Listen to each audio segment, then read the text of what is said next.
अक्षय तृतीयेच्या सगळ्यांना खूप खूप शुभेच्छा। आणि आज अक्षय तृतीय स्पेशल आपला काही बेत चाललेला आहे, मस्तपैकी छान असे पुरणपोळीचा बेत चाललेला आहे। आमरस, पुरणपोळी, चपाती पण, आणि असा नैवेद्य करायला लागतो आज।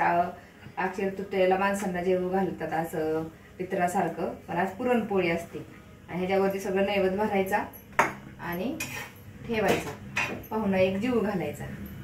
चालल्यात पुरणपोळ्या, लवकरच कामाला जायच्या आधी 9:30च्या आत।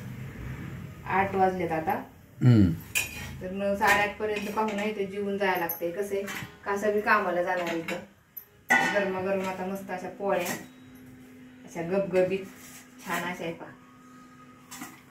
आताच केल्या होत्या पोळ्या। चला तर किती आणि झाली सणाची नीती अशी म्हण आहे।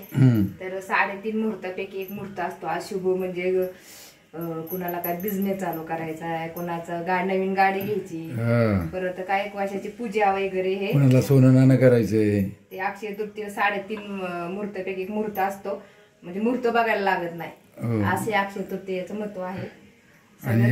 चांगला बी आहे दोन्ही। त्यामुळे आज स्पेशल चाललंय पुरणाची पोळी, भजी, सगळं झालंय। अजून काय कटाची आमटी बिमटी सगळं झाले। हा का, गरम आहे बापरे। आमरस करायचा होता ना, आमरस करून फ्रीज मध्ये बी ठेवला। हो का, परत थंड व्हायला झाले, निवड दाखवायचा आहे फक्त।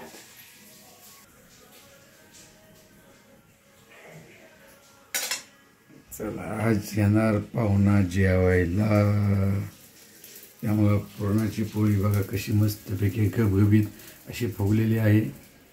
उलटायला गेले की उलटायला शिरते अशा गबगबीत पुरणपोळ्या, मराठी माणसांचा आपल्या। या सर्वांनी मस्तपैकी पुरणपोळी खायला।